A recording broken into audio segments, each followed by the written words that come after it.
એક વાતચીત. પ્રશ્ન 1. આ નિબંધ સાંભળવામાં તમને ક્યારે મજા આવી?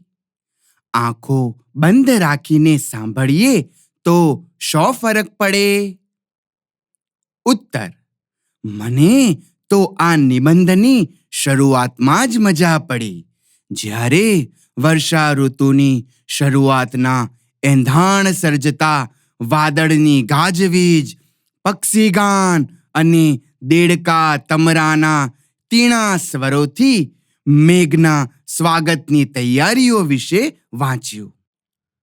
વરસાદમાં ધરાઈને નહાનારા કબૂતર, આકાશમાં આકાર લઈ રહેલું ઇન્દ્રધનુષ, બપૈયાનો અવાજ, આનંદથી નહાતી ભેંસો, આ સગડું સાંભળીને મજા પડી ગઈ.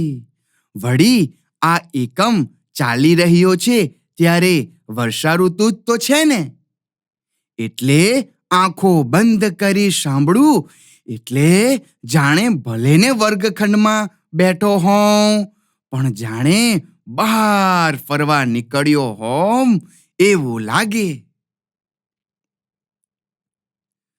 પ્રશ્ન 2. વીજળી કેમ થતી હશે? તમારા વિજ્ઞાનના શિક્ષકને પૂછીને કહેજો. ઉત્તર: વૈજ્ઞાનિક દૃષ્ટિકોણ મુજબ જ્યારે આકાશમાં ઘન અને ઋણ વીજભાર ધરાવતા વાદળા એકબીજા સાથે ટકરાય ત્યારે તેજસ્વી પ્રકાશનું લીસોટો તથા અવાજ ઉત્પન્ન થતા વીજળી થતી હશે એમ કહી શકાય. પ્રશ્ન 3. આપણે વરસાદ ગાજે છે એમ કહીએ છીએ ત્યારે ખરેખર શું થઈ રહ્યું હોય છે?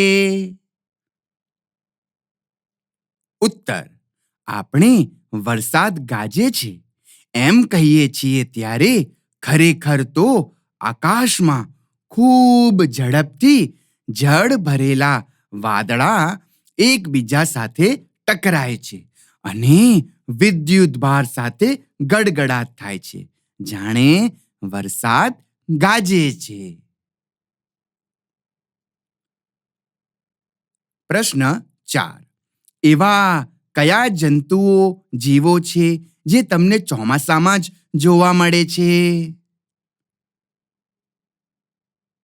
ઉત્તર: પાંખોવાળા મંકોડા, નાના મોટા ફૂદા, અળસિયા, તીતીઘોડા, ગોકળગાય, મચ્છર જેવા જીવો ચોમાસામાં જોવા મળે છે. આ ઉપરાંત પેલા ડ્રાઉં ડ્રાઉં કરતા દેડકા પણ ચોમાસામાં જ તો વધારે જોવા મળે છે.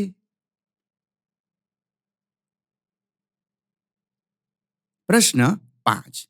તમે પૂર આવ્યું હોય તે સમયની નદી કે પછી ધોધ પરથી પડતું પાણી જોયું છે? જો જોયું હોય તો તમારો તે અનુભવ બધાને કહો. ઉત્તર: હા, મેં તાપી નદીમાં પ્રચંડ વેગ સાથે વહેતું પૂરનું પાણી જોયું છે. ભારે વરસાદના કારણે ઉકાઈ ડેમમાંથી તાપી નદીમાં પાણી છોડવામાં આવેલ. હું મારા પિતા સાથે આ પૂરના પાણી જોવા ગયો હતો.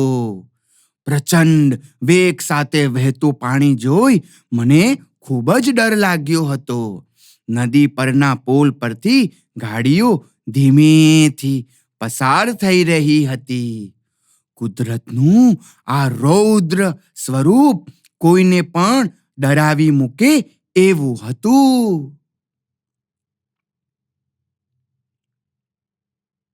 પ્રશ્ન 6. જાની વાલી પીનારા, કહો કે મેઘધનુષમાં કયા કયા રંગો હોય છે?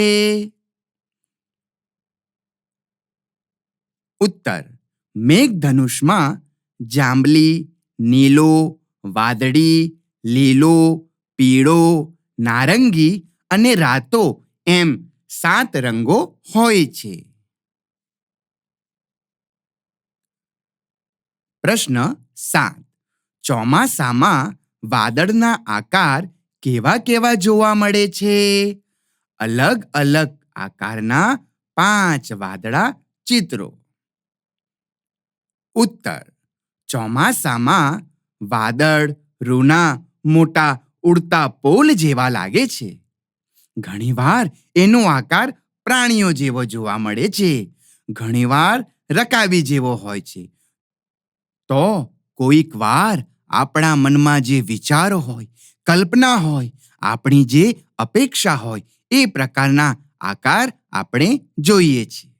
વિદ્યાર્થીઓ, તમારે તમારી નોટબુકમાં અલગ અલગ પ્રકારના વાદળો દોરવાના રહેશે. પ્રશ્ન 7. વરસાદ પડે ત્યારે તમને કઈ જગ્યાએ જવાનું ગમે? કેમ? ઉત્તર. વરસાદ પડે ત્યારે મને તો ઘરની બહાર જ જવાનું ગમે. ગામને પાદરે વહેતી નદી જોવાનું ગમે. ફળિયાની બહાર ભરેલા પાણીના નાના નાના ખાબોચિયામાં છબાછબ કરવાનું ગમે. ગામને પાદરે આવેલ મેદાનમાં છવાયેલ ઘાસની લીલી ચાદરને જોવા જવાનું ગમે. મને તો ડાંગમાં સાપુતારાના ડુંગરો પરથી પડતા ઝરણાઓને જોવા જવાનું ગમે.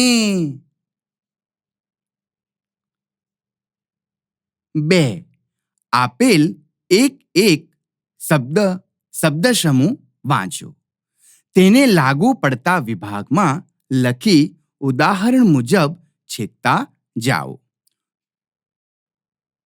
તો બાળકો, તમે અહીં જોઈ શકો છો કે તમને વિભાગમાં જુદા જુદા શબ્દો આપવામાં આવ્યા છે. વારંવાર, જળ, મધ ચૂસવું, ગર્જના. તો આ બધા શબ્દોનું પહેલા તમારે વાંચન કરવાનું છે. પછી નીચે આપેલા વિભાગમાં તમારે એને લખવાનું છે. જેમ કે પહેલું છે વારંવાર.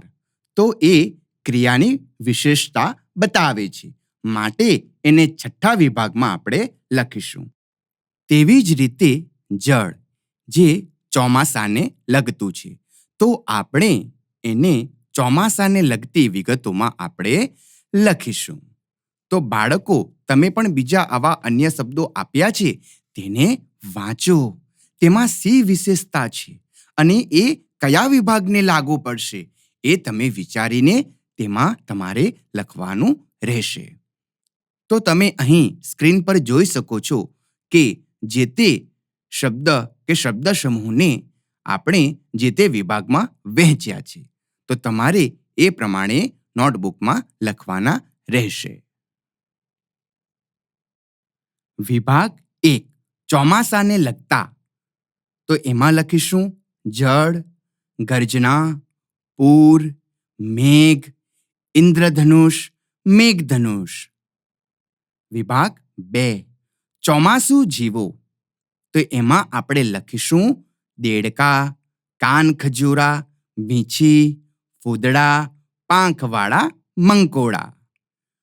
ત્રીજો વિભાગ જગ્યા કે વસ્તુની વિશેષતા દર્શાવતા.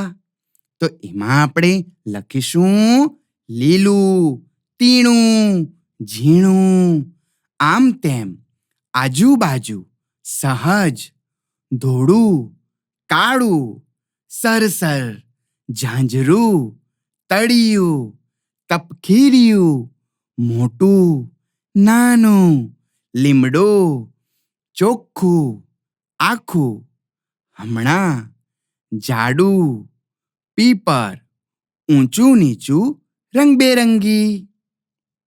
ચોથો વિભાગ નદીને લગતા.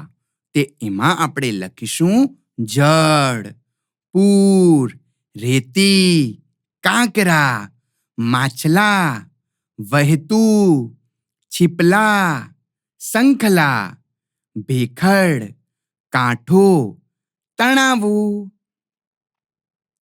વિભાગ 5. પક્ષીઓને લગતા. તો એમાં આપણે લખીશું શક્કરખોરો, મોર, પીછા, કાગડો, અને માળો. વિભાગ 6 ક્રિયાની વિશેષતા. તો એમાં આપણે લખીશું વારંવાર, મધ ચૂસવું, નાચવું, વહેવું, કરડવું અને નીતર્યું. પ્રશ્ન 3 શબ્દ અને તેના અર્થ વાંચો. અર્થના આધારે વિકલ્પમાં આપેલા વાક્યોમાંથી જે વાક્યો સાચા હોય તેની આગળ ખરાની નિશાની કરો.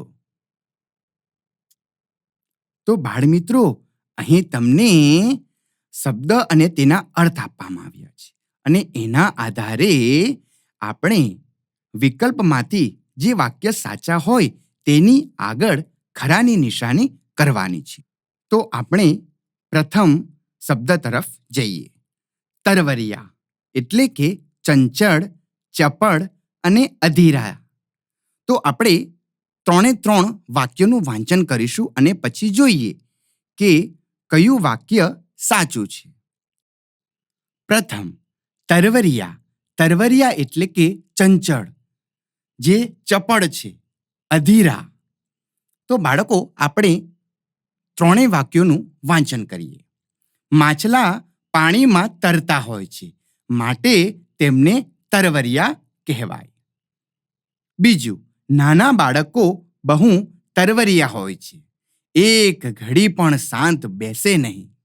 અને ત્રીજું, જીયા અને ઉર્વશી એવા તરવરિયા છે કે તરવાની હરીફાઈમાં બીજા કોઈને જીતવા જ ન દે. તો બાળકો, અહીં સાચા વાક્યો આવશે બીજું અને ત્રીજું. નાના બાળકો બહુ તરવરિયા હોય છે, એટલે કે એ લોકો બહુ ચંચળ હોય છે. અને ત્રીજું છે કે જીયા અને ઉર્વશી એવા તરવરિયા છે, તો અહીં એ લોકો ખૂબ જ ચપળ છે એવું કહી શકાય. માટે અહીં જવાબ આવશે બીજું અને ત્રીજું વાક્ય. બંને વાક્યોની આગળ આપણે ખરાની નિશાની કરીશું. બીજું, વેગ એટલે કે ઝડપ. પ્રથમ વાક્ય, ધાડ ઉપર સાયકલ સડસડાટ સરકે, તેનો વેગ રોકવા બ્રેક લગાવવી પડે. બીજું, ચિત્તો પૃથ્વી પરનું સૌથી વધુ વેગથી દોડતું પ્રાણી છે. ત્રીજું, સ્કૂટર ચાલુ કર્યા પછી વેગ વધારવા એક્સિલરેટર આપવું પડે. તો બાળકો, અહીં તમામ વાક્યો સાચા છે. આપણે બધા વાક્યોની આગળ ખરાની નિશાની કરીશું. ત્રીજું, નાજુક એટલે કે કોમળ, મૃદુ. પ્રથમ વાક્ય, આ ગાદલું તો રૂ જેવું નાજુક છે. બીજું, નાના બાળકોના હાડકાં નાજુક હોય છે. ત્રીજું, લાકડું નાજુક હોવાથી પાણીમાં તરે છે. તો અહીં સાચો જવાબ આવશે બીજું, નાના બાળકોના હાડકાં નાજુક હોય છે.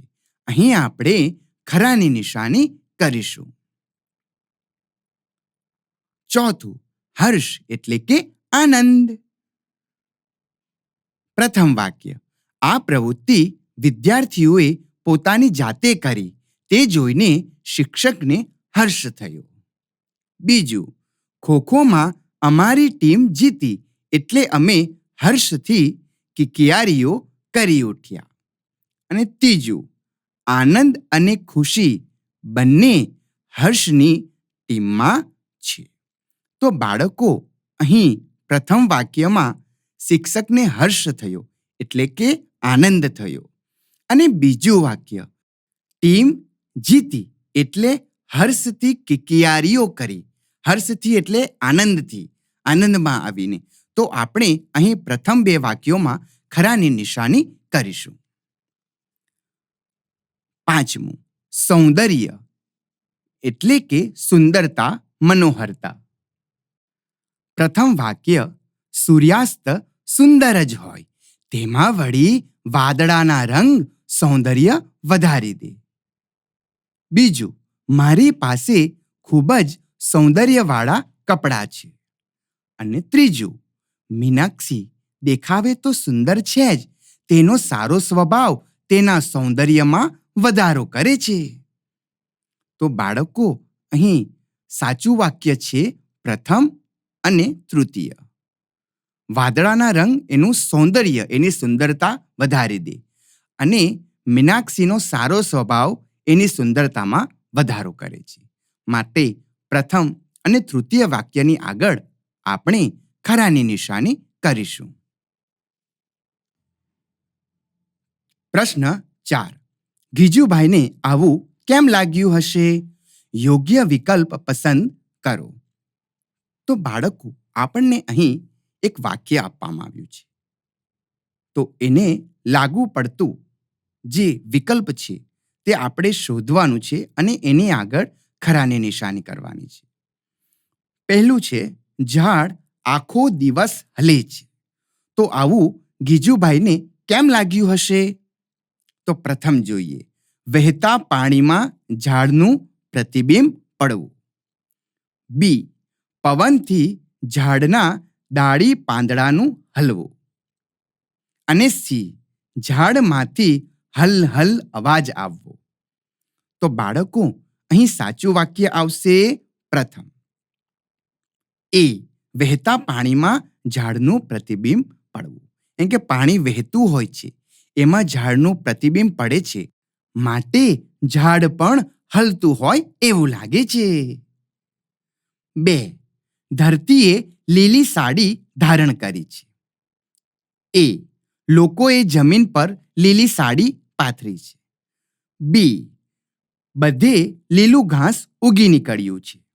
સી, ધરતીએ લીલી નામની બહેનપણીની સાડી લીધી છે. તો અહીં સાચો જવાબ આવશે બી, બધે લીલું ઘાસ ઉગી નીકળ્યું છે. 3, નદીના પાણી ફૂલોને નચાવે છે. એ, નદીના કલકલ સ્વરથી ઈચ્છા ન હોવા છતાં ફૂલો ઉછળે છે. બી, ચોમાસામાં ઉછળતા નદીના પાણી સાથે ફૂલ ઉછળે છે. સી, નદીના પાણીને અડતા જ ફૂલ કૂદવા માંડે છે. તો બાળકો, અહીં જવાબ આવશે બી, ચોમાસામાં ઉછળતા નદીના પાણી સાથે ફૂલ ઉછળે છે, માટે જાણે ફૂલ નાચતું હોય ને તેવું લાગે છે.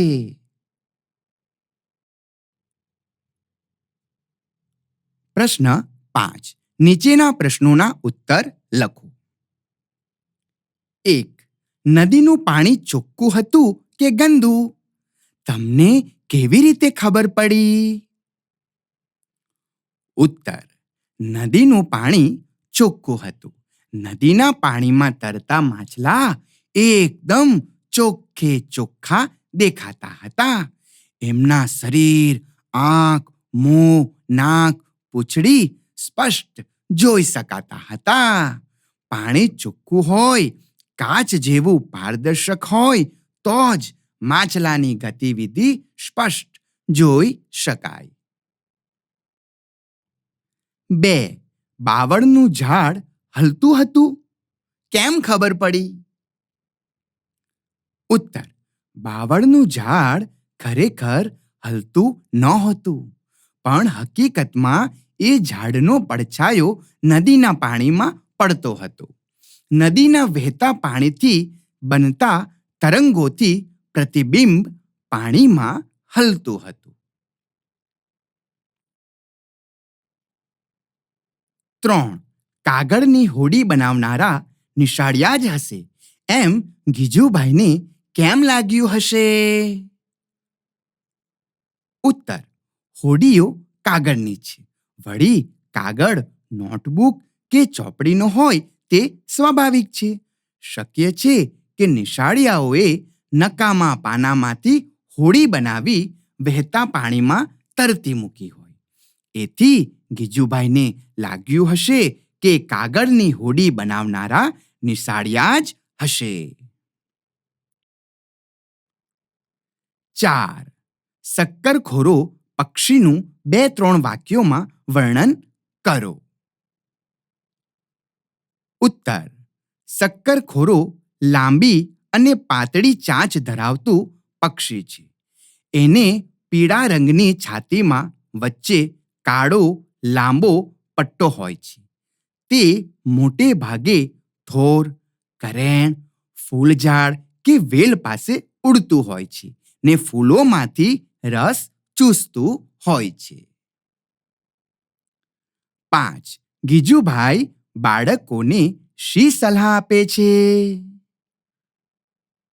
ઉત્તર: ગીજુભાઈ બાળકોને સલાહ આપે છે કે કુદરતના આ રંગીલા મેઘધનુષ્યના સૌંદર્યને ધરાઈને જોઈ લો.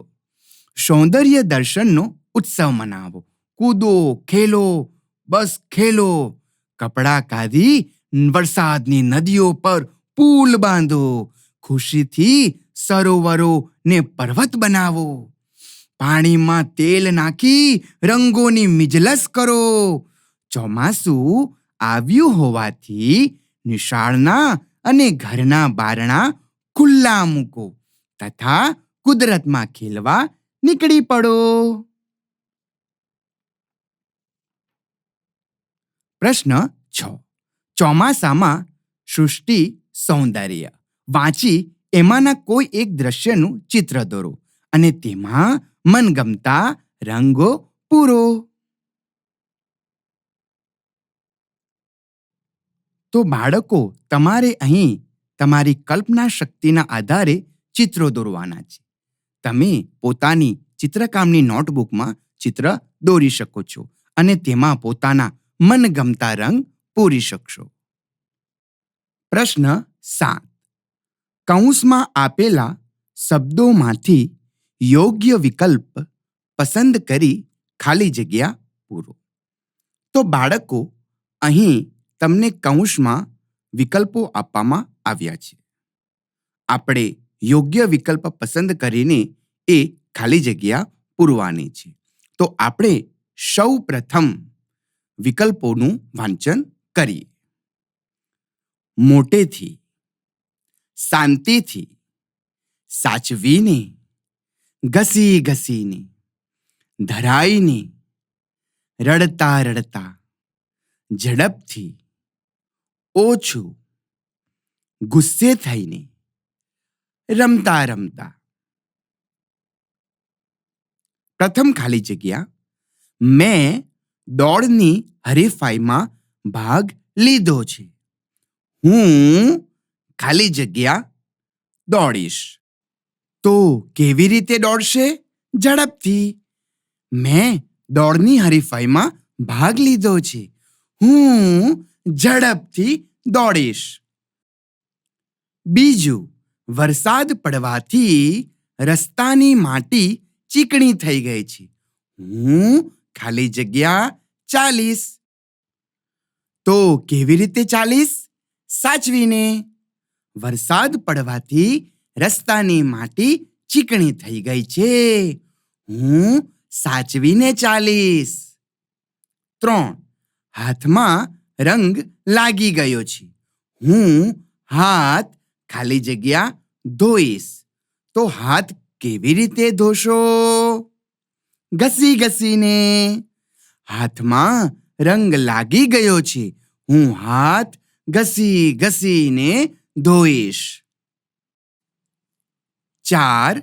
મંજુલા ખૂબ આગળ પહોંચી ગઈ છે. તેને ઊભી રાખવા હું ખાલી જગ્યા બૂમ પાડીશ. તો કેવી રીતે બૂમ પાડવી પડશે? મોટેથી. મંજુલા ખૂબ આગળ પહોંચી ગઈ છે. તેને ઊભી રાખવા હું મોટેથી બૂમ પાડીશ. 5. મામીએ લાપસી રાંધી છે. હું ખાલી જગ્યા જમીશ. તો કેવી રીતે જમશો? ધરાઈને. મામીએ લાપસી રાંધી છે. હું ધરાઈને જમીશ. 6. દાદાને હવે ખાલી જગ્યા સંભળાય છે. એટલે તે ખાલી જગ્યા બોલે છે. તો કેવું સંભળાય છે? ઓછું. એટલે કેવી રીતે બોલશે? મોટેથી. દાદાને હવે ઓછું સંભળાય છે, એટલે તે મોટેથી બોલે છે. 7. ગ્રાહક ખાલી જગ્યા બોલતા હતા, પણ વેપારીએ ખાલી જગ્યા જવાબ આપ્યો. તો ગ્રાહક કેવી રીતે બોલતા હતા? ગુસ્સે થઈને. અને વેપારી શાંતિથી જવાબ આપતા હતા. ગ્રાહક ગુસ્સે થઈને બોલતા હતા, પણ વેપારીએ શાંતિથી જવાબ આપ્યો. 8. નાના છોકરા તો ખાલી જગ્યા લડી પડે ને ખાલી જગ્યા હસી પડે. છોકરાઓ ક્યારે લડે? રમતા રમતા. અને પછી રડતા રડતા હસી પડે. નાના છોકરા તો રમતા રમતા લડી પડે ને રડતા રડતા હસી પડે. પ્રશ્ન 8. રેખાંકિત શબ્દો ફકરામાં આડા અવળા લખાઈ ગયા છે. તેમને યોગ્ય સ્થાને મૂકી ફકરો ફરીથી લખો. તો બાળકો, અહીં આપણને એક ફકરો આપવામાં આવ્યો છે. એ ફકરામાં શબ્દો છે તે આડા અવળા થઈ ગયા છે.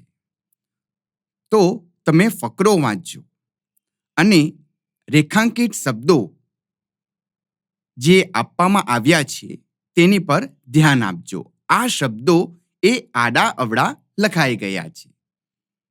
તો આપણે ફકરાનું સૌપ્રથમ વાંચન કરીએ. એક પહેલવાન છોકરો હતો. એ ઘણે ઊંચે ઊભો રહ્યો. તો અહીં રેખાંકિત શબ્દ છે ઘણે ઊંચે. એના પર ધ્યાન આપજો. એ આડો અવળો લખાઈ ગયો છે. એ અહીં ના આવશે.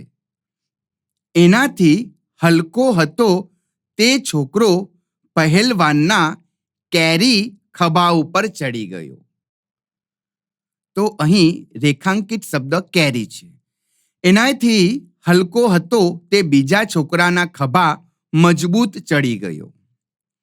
ચારેયમાં સૌથી પર હતો તે ત્રીજાના ખભા ઉપર ચડી ગયો.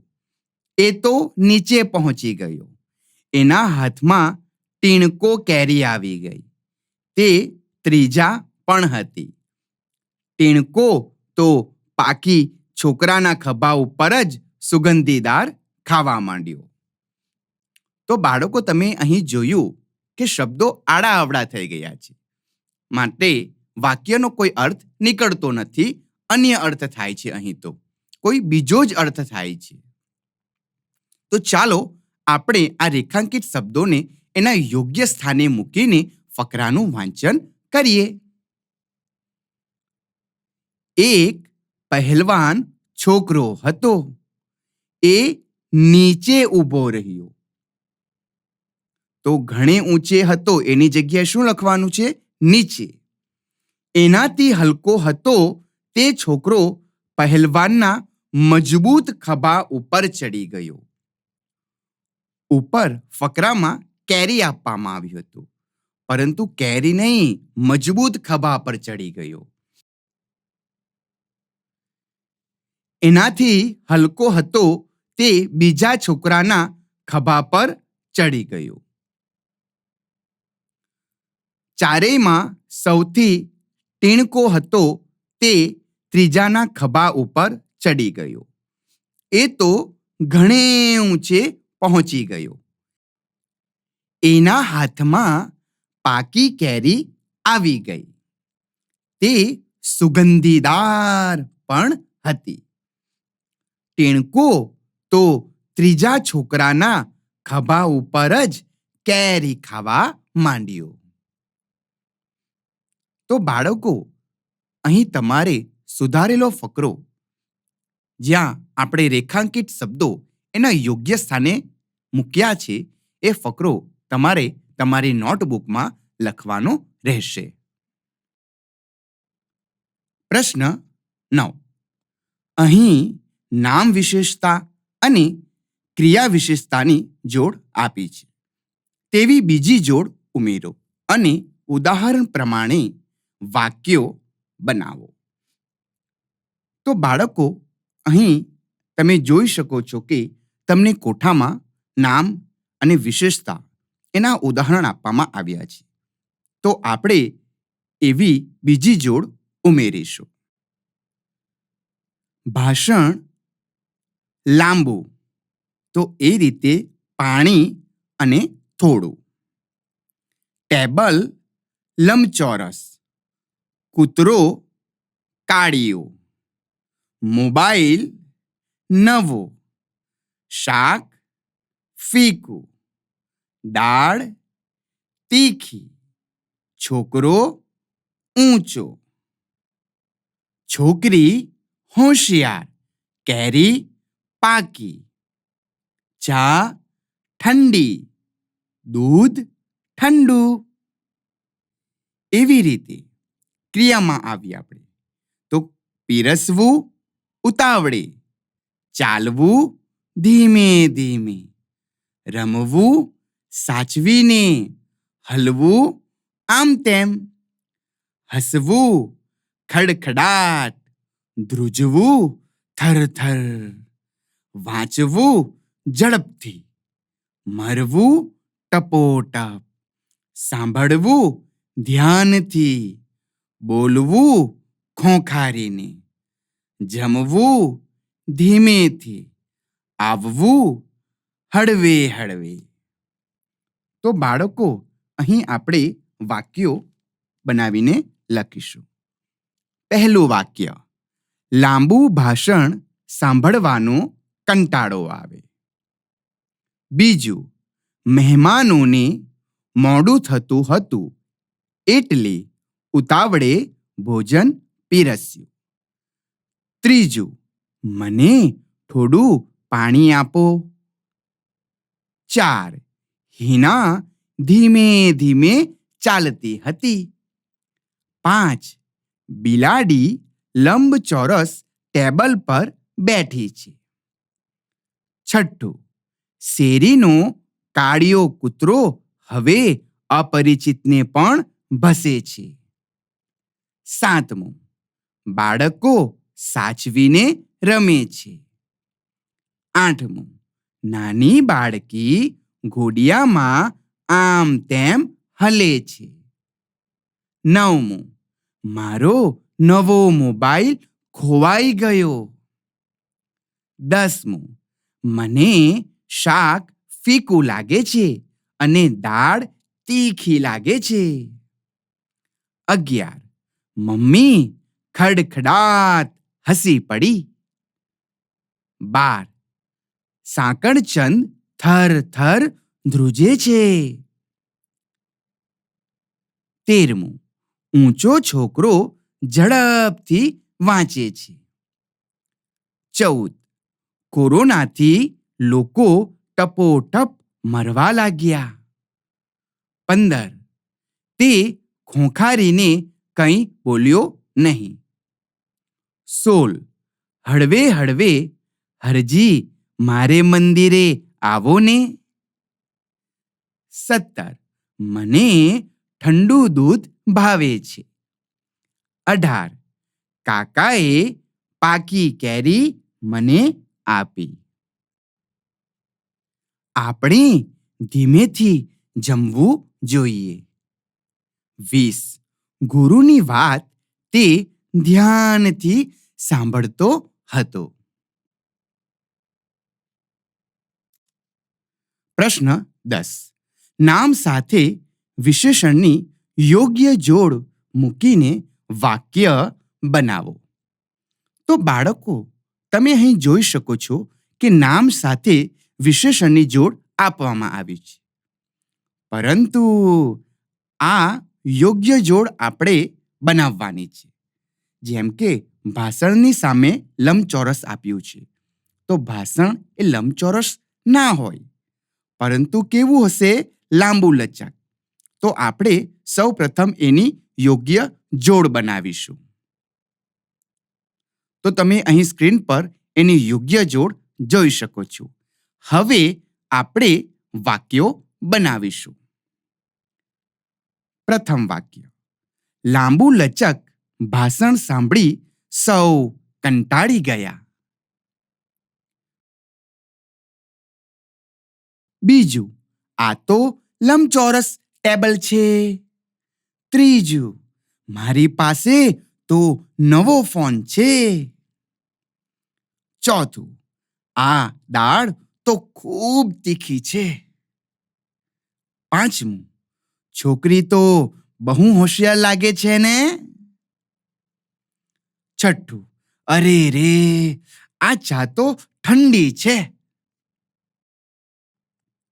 તો બાળકો, અહીં તમારે યોગ્ય જોડ પણ ફરીથી લખવાની છે અને વાક્યો પણ લખવાના છે. કૌંસમાં આપેલા ક્રિયા વિશેષણ વાપરી ખાલી જગ્યા પૂરો. તો બાળકો, આપણે નીચે આપેલ ખાલી જગ્યામાં ક્રિયા વિશેષણો લખવાના છે. તો આપણે સૌ પ્રથમ કૌંસમાં આપેલા ક્રિયા વિશેષણોનું વાંચન કરીએ. પ્રથમ છે વારે ઘડીએ, કોઈક વાર, અવારનવાર, થોડી વાર, નિયમિત. તો બાળકો, હવે આપણે ખાલી જગ્યાનું વાંચન કરીએ. એક, દાંતમાં સડો ન થાય તે માટે હાર્દિક સવારે ઉઠ્યા પછી અને રાત્રે સૂતા પહેલા ખાલી જગ્યા બ્રશ કરે છે. તો અહીં આપણે કયું ક્રિયા વિશેષણ વાપરીશું? કે સૂતા પહેલા કેવી રીતે બ્રશ કરશે? તો જવાબ આવશે નિયમિત. નિયમિત બ્રશ કરે છે. બીજું, મિનલને નવી નવી વાનગીઓ શીખવી ગમે છે. તે ખાલી જગ્યા જાત ભાતની રસોઈ બનાવે છે. તો અહીં કયું ક્રિયા વિશેષણ આવશે? અવારનવાર. તે અવારનવાર જાત ભાતની રસોઈ બનાવે છે. 3, મોટા ભાગે તો રેખા જ રશ્મિના ઘરે જાય. રશ્મિ તો રેખાના ઘરે ખાલી જગ્યા જ જાય. તો અહીં કયું ક્રિયા વિશેષણ આવશે? અહીં આવશે કોઈક વાર. રશ્મિ તો રેખાના ઘરે કોઈક વાર જ જાય. 4, નાની રિસેસ હોય ત્યારે વિદ્યાર્થીઓ ખાલી જગ્યા રમે, મોટી રિસેસમાં વધારે. તો અહીં કયું ક્રિયા વિશેષણ આવશે? કે નાની રિસેસ હોય ત્યારે વિદ્યાર્થીઓ થોડી વાર રમે, મોટી રિસેસમાં વધારે. 5, સલીમના મામાનું ઘર નજીક છે. તે તો મામાને ત્યાં ખાલી જગ્યા પહોંચી જાય. તો અહીં કયું ક્રિયા વિશેષણ આવશે? કયું બાકી રહ્યું છે?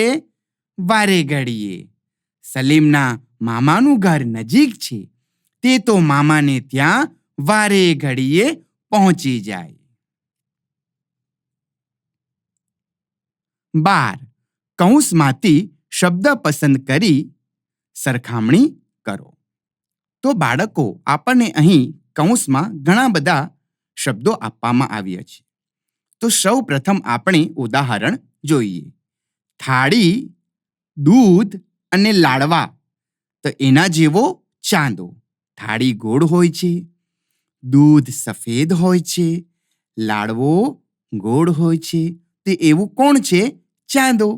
ચાંદો ગોળ છે, દૂધ જેવો સફેદ છે.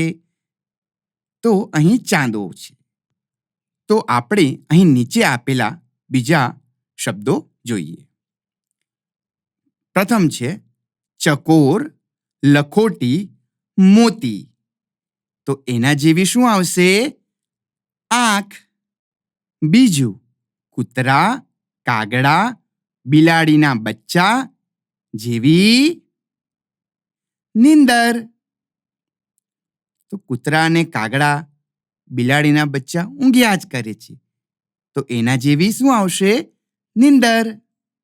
ત્રીજું, ઢીંગલા, ચાંદા, ગુલાબ જેવું બાળક.